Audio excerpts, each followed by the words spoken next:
வணக்கம். மகிழ்ச்சியோட ஒரு புது எனர்ஜியோட உங்கள் முன்னாடி நிற்கிறேன். டீலிமிட்டேஷன் என்னும் கருப்பு சட்டத்துக்கு எதிரான நம்ம போராட்டம் வெற்றி பெற்றிருக்கு. இந்த ஆபத்தை ஒரு வருஷத்துக்கு முன்பே அறிந்து இந்த வெற்றியை பெறுவதற்கான எல்லா பணியையும் அப்போவே நாம் தொடங்கணும். மாநில முதல்வர்கள், எதிர்க்கட்சி தலைவர்கள் ஒருங்கிணைப்பு கூட்டம் தொடங்கி நேற்று முன்தினம் கருப்பு கொடி ஏற்றி கருப்பு சட்ட நகலை கொளுத்தினேன். அதுவே நேற்று திண்டுக்கல்லில் வெற்றிக்கான வெடியை கொளுத்தினேன். தீ பரவட்டம்னு சொன்னேன். அது பார்லிமெண்ட் வரை பற்றிக்கிச்சு. 50-60களில் பார்த்த பழைய திமுகவை பார்க்க வேண்டிய வரும்னு எச்சரித்தேன். அப்படின்னா என்ன என்று கேட்ட சில அறவைக்காடுகளுக்கு இதாண்டா திமுக பாருங்க என்று நேற்று ஸ்ட்ராங்காக காட்டியிருக்கிறோம். தொகுதி மறுவரை என்ற பேரில் முழுக்க பாஜகவுக்கு சாதகமாக கொண்டு வரப்பட்ட கருப்பு சட்டத்தை நாடாளுமன்றத்தில் தோற்கடித்த எல்லாருக்கும் தமிழ்நாட்டு முதலமைச்சராக என்னுடைய நன்றி நன்றி நன்றி. முக்கியமாக இதில் முழுக்க என் கூட நின்ன தமிழ்நாட்டு மக்களுக்கு தான் முதல்ல என்னுடைய நெஞ்சாத நன்றியை சொல்லணும். பெண்களுக்கான இடஒதுக்கீடு என்ற மாறு விஷயத்தில் இந்த சட்டத்தை பாஜக கொண்டு வர பார்த்தாங்க. ஆனால் இந்த ஏமாற்று திட்டத்தை முன்னாடி நின்று தோற்கடித்ததே பெண்கள் தான். அவங்களுக்கு என்னுடைய சல்யூட். இந்திய கூட்டணி கட்சிகள் உள்ளிட்ட அனைத்து எதிர்க்கட்சிகளின் எம்பிக்களும் ஒன்றா சேர்ந்து நின்ன காரணத்தினால இது சாத்தியமாகியிருக்கு. வடக்கு தெற்கு என நமக்குள்ள பிளவை ஏற்படுத்தி சண்டை போட்டு வைக்கலான்னு நினச்சவங்களுக்கு சரியான சம்மட்டேடி கிடைச்சிருக்கு. 12 ஆண்டுகளில் முதல் முறையாக பிரதமர் மோடி அரசு கொண்டு வந்த அரசியலமைப்பு சட்டத்திருத்த மசோதா தோல்வி அடைஞ்சிருக்கு. இது தொடக்கம்தான். பாஜக இனி நாடு முழுக்க பெறப்போகிற தோல்விக்கான தொடக்கம் இது. எதிர்க்கட்சிகளின் ஒற்றுமைகளுக்கான தொடக்கம் இது.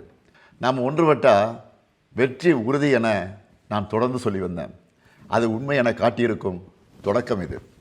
இந்த நேரத்தில் நேற்று நாடாளுமன்றத்திலையும் மக்கள் மன்றத்திலையும் பெண்கள் இடஒதுக்கீட்டுக்கும் இந்த மசோதாவுக்கும் எந்த சம்பந்தமும் இல்லை. இது ஒரு தேசவிரோத சட்டம், இதை அனுமதிக்க மாட்டோம், இதை எல்லோரும் சேர்ந்து தோற்கடிப்போம் என தெளிவான உணர்வுகளை வெளிப்படுத்தின மக்களவை எதிர்க்கட்சி தலைவர் அன்பு சகோதரர் ராகுல் காந்தி அவர்களுக்கும், காங்கிரஸ் நாடாளுமன்ற கட்சித் தலைவர் அம்மையார் சோனியா காந்தி அவர்களுக்கும், காங்கிரஸ் பேரியக்கத்தினுடைய தலைவர் திரு மல்லிகார்ஜுன் கார்கே ஆகியோருக்கும் என்னுடைய நன்றியை தெரிவிச்சுக்கிறேன்.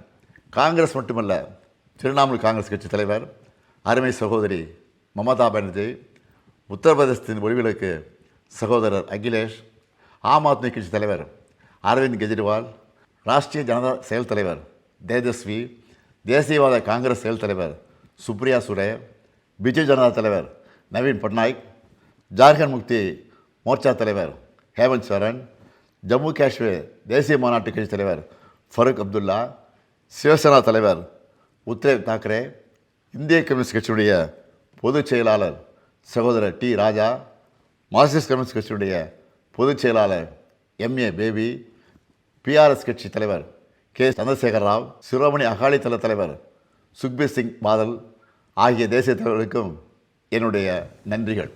அதுவும் தொடக்கத்திலிருந்தே இந்த முயற்சியில் என்னுடைய கரங்களை வலுப்படுத்தின நம்முடைய திராவிட உடன்பிறப்புகளான தோழர் பினராயி விஜயன், சகோதரர் ரேவந்த் ரெட்டி, மரியாதைக்குரிய சித்தராமையா, நண்பர் டி.கே. சிவகுமார் ஆகியோருக்கும், தமிழ்நாட்டில் இருக்க நம்முடைய கொள்கை தோழமைகளான மதச்சார்பற்ற முற்போக்கு கூட்டணி கட்சி தலைவர் அனைவருக்கும் என்னுடைய நன்றிகள்.